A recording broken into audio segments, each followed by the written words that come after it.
Ok, sự này ở này ngày nay nhóm bà hai này ở này bịរបៀបក្នុងការផ្ទេ ABA Mobile មានន័យថាយើងផ្ទេ ABA account ABA ពីទូរស័ព្ទដៃមួយទៅទូរស័ព្ទដៃមួយទៀតអញ្ចឹងអានេះទូរស័ព្ទដៃចាស់បាទមាន account នៅក្នុងហ្នឹងហើយអានេះគឺទូរស័ព្ទដៃថ្មីដែលយើងចង់ធ្វើការផ្ទេបញ្ចូល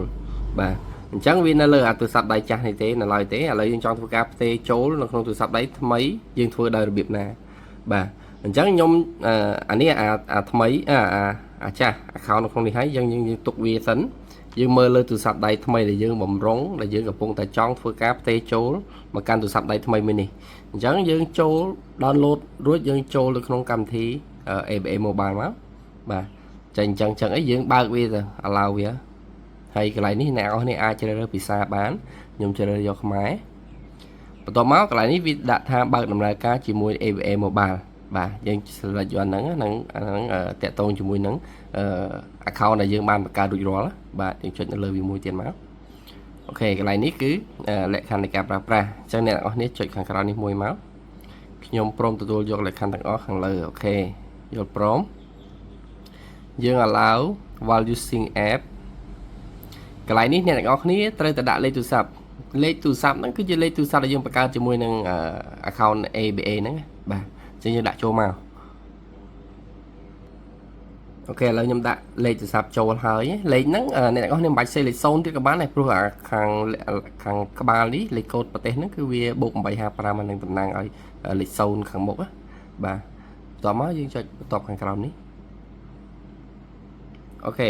បើកតិន័យសូមប្រកាសថាអ្នកបើកអ៊ីនធឺណិតអូខេអញ្ចឹងត្រង់ចំណុចនេះអ្នកទាំងអស់គ្នាត្រូវបើកតិន័យអញ្ចឹងកន្លែងហ្នឹងយើងអត់បើក Wi-Fi ទេណាយើងបិទ Wi-Fi អញ្ចឹងយើងបើកអ៊ីនធឺណិតរបស់យើងចូលយើងបិទ Wi-Fi មកបន្ទាប់មកយើងចូលបើកអ៊ីនធឺណិត SIM របស់យើងអូខេអញ្ចឹងយើងចុចយកព្រមយើងបើករួចរាល់យើងយកព្រមចុចបន្ទាប់ម្ដងទៀតអញ្ចឹងកន្លែងហ្នឹងអ្នកទាំងអស់គ្នាប្រើប្រាស់ Wi-Fi គឺវាអត់ដំណើរការទេយើងដាក់លេខទូរស័ព្ទនៅក្នុងទូរស័ព្ទហ្នឹងហើយបើកដំណើរការអ៊ីនធឺណិតលើទូរស័ព្ទហ្នឹងទៀតអូខេតោះណាកន្លែងហ្នឹងបាទអញ្ចឹងយើងចុចចាប់ផ្ដើមយើង allow កាមេរ៉ាអ្នកទាំងអស់គ្នាត្រូវផ្ទៀងផ្ទាត់រូបភាពមុខរបស់យើងហ្នឹងវាឲ្យធ្វើអីយើងធ្វើតាមហ្នឹងណាបាទផ្ទៀងផ្ទាត់ត្រូវហើយថាជាមុខរបស់យើងហើយគឺវាចូលមកដល់ចំណុចនេះគឺយើងវាយបញ្ចូលលេខកូដសម្ងាត់អញ្ចឹងចូលមកដល់ចំណុចនេះអ្នកទាំងអស់គ្នាត្រូវបញ្ចូលលេខសម្ងាត់លេខកូដសម្ងាត់អ្នកទាំងអស់គ្នាតិចអត់ដឹងតិចអត់ស្គាល់លេខកូដសម្ងាត់ខ្លួនឯងហើយខ្ញុំវាយលេខកូដសម្ងាត់របស់ខ្ញុំចូល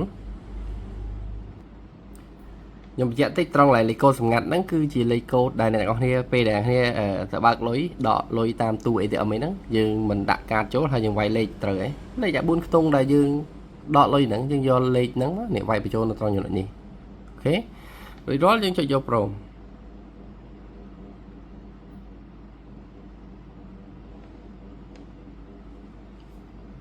ហើយយើងចាំមកផ្លែទៅ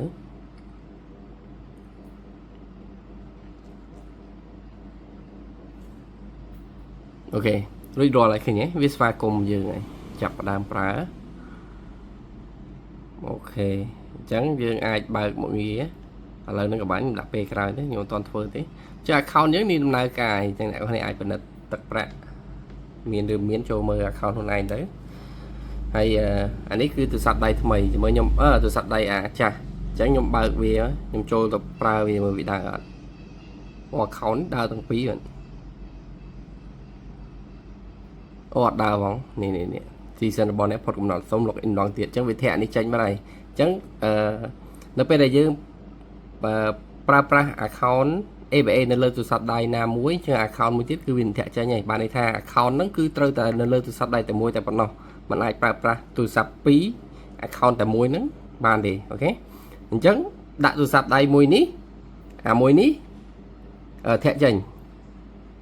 ពេលយើងប្រើទូរស័ព្ទប្រើគណនី ABA នៅលើទូរស័ព្ទដៃមួយនេះអញ្ចឹងមួយនេះនឹងធាក់ចេញវិញអូខេតោះណាកន្លែងហ្នឹងអញ្ចឹងអាចប្រើទូរស័ព្ទដៃបាន2ទេអត់បាច់ប្រើគណនីនៅលើទូរស័ព្ទដៃ2ទេអូខេអញ្ចឹងយើងបាទផុតកំណត់ហើយអានេះយើងវាធាក់ចេញបាទនេះវាចេញចេះវិញអូខេអញ្ចឹងយើងប្រើលើទូរស័ព្ទដៃថ្មីមកអូខេអញ្ចឹងអានេះយើង bật chào đấy dương lục chào đấy hay dương ai rồi chơi mùi năng cái nẹt này là lớn nè đây EBS là lên sạch đây mấy bạn này ok à con trai nhóm mình tập bằng tí hay và sân thì nè có nên mình ngó ai sẵn khu nhóm máy video này những chụp video cái bye bye